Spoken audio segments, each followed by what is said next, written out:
Money can buy a lot of things. It can buy you fast cars, faster rockets, a brain chip company, even an entire social media platform. But it can't buy influence in Washington if you're challenging the rules that power the system. Elon Musk is learning that the hard way.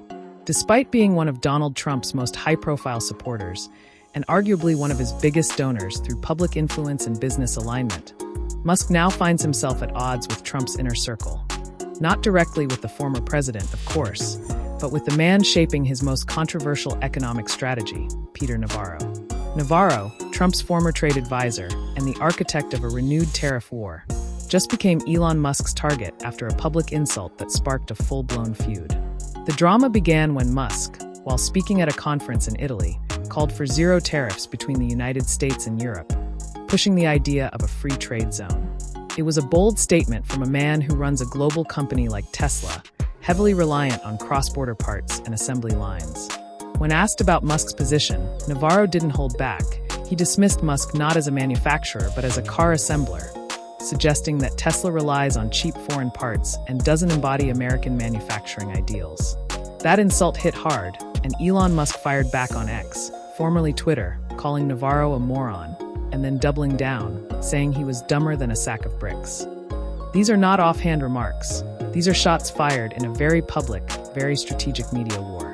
And what makes it even more compelling is that it's not just a personal spat. It's a reflection of Musk's frustration with policies that threaten his business and his public image. Now, Musk finds himself walking a political tightrope, trying to stay in Trump's good books while dismantling policies crafted by his closest allies. That's a dangerous dance, especially when the spotlight is this bright.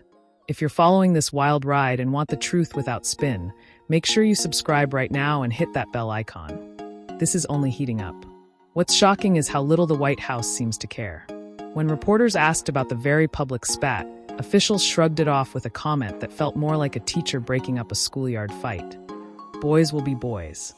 This dismissive attitude only fueled the fire, highlighting a deeper dysfunction not just between Musk and Navarro, but in the broader policy environment Musk is trying to operate within.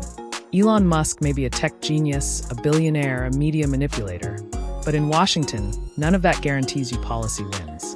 He's starting to understand that cheering for a president on social media doesn't mean you get a seat at the table when it comes to decisions that impact your bottom line. And while Navarro plays politics through policy, Musk plays it through influence and outrage. His frustration isn't just about tariffs. It's about power, or more specifically, his lack of it in this current environment. That power struggle is now unfolding in public view, tweet by tweet, statement by statement. And for someone like Musk, who thrives on being in control, this loss of influence is personal.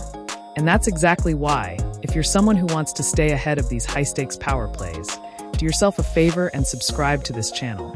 We're breaking it all down, every angle, no filter. But here's the real twist. Despite the insults, despite the public fallout, Musk hasn't attacked Trump directly. Not once.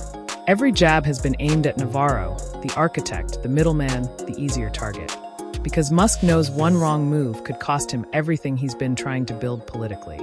He wants free trade, open borders for business, and friendly policies for his electric empire. But he also wants to be in the room when Trump talks about the future of industry and innovation. So instead of burning that bridge, he's firing warning shots from across the river. And Navarro, never one to back down, is firing right back. The war of words is ugly, but the stakes are massive. That Elon Musk is learning the hard way. He backed Donald Trump in the elections. He became Trump's biggest donor. He used X to cheerlead for the US president when he was the candidate. It's not just Musk's ego on the line, it's his empire. Tesla's place in the American economy, its reputation as a made-in-America brand, and its ability to weather a global supply chain crisis. All of it could be impacted by the policies Navarro is shaping. That's why Musk isn't holding back anymore. This fight is personal, and it's public. In all this noise, one fact stands firm. Tesla has consistently topped the American-made index for years, a list that factors in assembly location, parts sourcing, and U.S. labor contribution. So when Navarro calls Musk's company a car assembler, it doesn't just sting, it undermines years of effort, branding, and business strategy. That's not something Musk will let slide, especially when the facts are on his side. But even with all the facts, he's learning the hard way that facts don't always win in politics. Influence is complicated, and loyalty, as Musk is now seeing, is rarely rewarded the way he expected. And let's be honest, in this kind of political theater, anything can happen next.